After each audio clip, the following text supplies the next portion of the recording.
So, floating shelf in the bathroom when you've got a tile wall. I designed this bathroom not to have any shelves here, so I didn't put any timbers behind this particular point to secure a shelf. There's a couple of ways of doing this. I could put a little bracket behind on the wall here and fix it into the tile with plugs. Personally, I hate plugs because over time they loosen and you end up with a very loose shelf. And obviously here above the vanity, it's going to have makeup and bits and pieces put on and off it all the time, and if it gets loose it will be horrible. So then I'll be compelled to remove it, and then I'll be left with, you know, two little plug holes here and two little plug holes here and two here and two here, which will be impossible to fix, even though I've got a very neutral concrete coloured tile. It will still look bad. So my fix for the situation is either be a little bit of better at planning and put an entire sheet of plywood behind where you can place your vanity, so it doesn't matter where you end up putting shelves or mirrors or anything like that.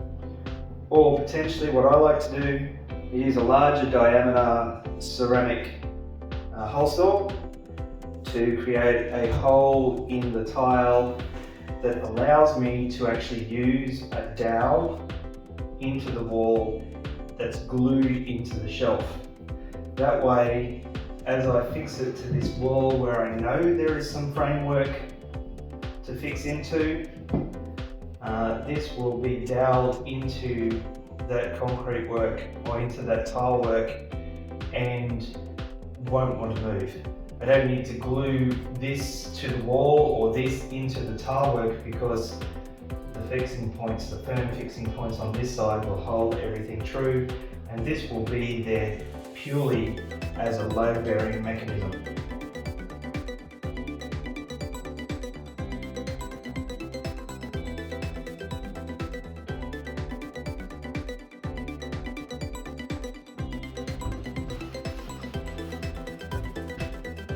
As you can see, we have a nice snug fit for our dowel in that wall.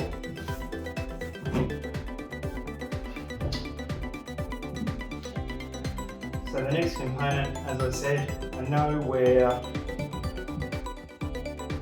the studs are in this adjacent wall. I have also got access to the back of this adjacent wall because I'm doing some renovations on that side.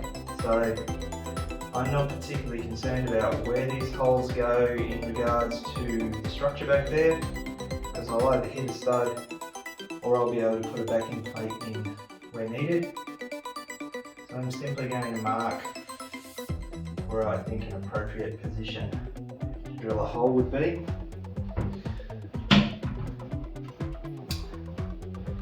On the underside of this, I'm going to drill some pilot holes and put in a recess or a countersink, so that when I drill this, screw this into the wall, I will be able to intersect the holes that I make for these drill bits, for these screws.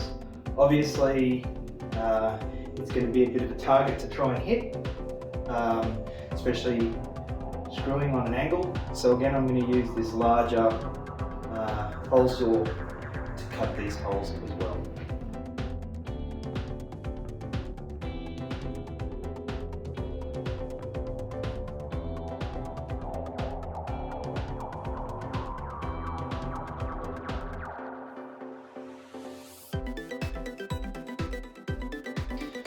Okay, now that we've got our holes located, the most important thing here to line up with this shelf is this stationary fixing point.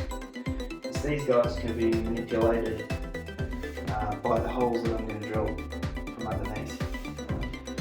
However, when installing the shelf, I'm going to have to obviously slide it along the wall into that hole and then fix it there. So I'm going insert my dowel and get it nice and square.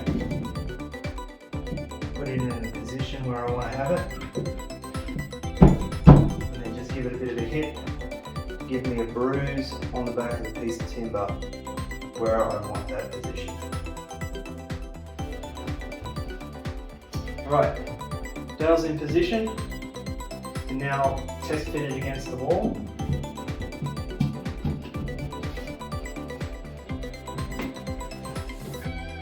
As you can see, it fits very snugly because it's got a slight interference fit there. And then mark on the wall here the height in which I need these screws that are going to be on an angle to come out at. And I also mark the position on the timbers where to drill or do the countersink hole from the other side. Right, I like to go crazy overkill, so I've got these 2.5 inch, 3 inch, number 9 external building screws. And as you can see, I have countersunk on the underside. And we have an exterior hole coming out this way. And to make sure this is nice and accurate, I actually do the pilot hole from this side rather than from the finished side.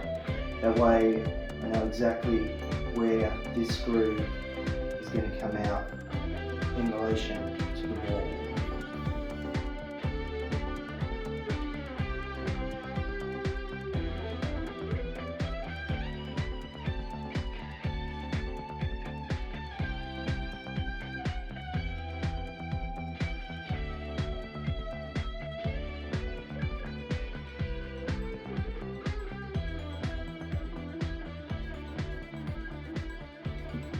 Final touches, I'm not going to cork this shelf because it's got a corked vanity below it, so it simply gets a beeswax coating to give it the same finish as the rest of the bathroom. If you've got any questions, please fire away in the comments below. And if you click on the little down arrow in the description, you'll find a list of all of the products I've used. I really hope you've enjoyed this video. And please check out these links if you'd like to see more of the work done on this bathroom.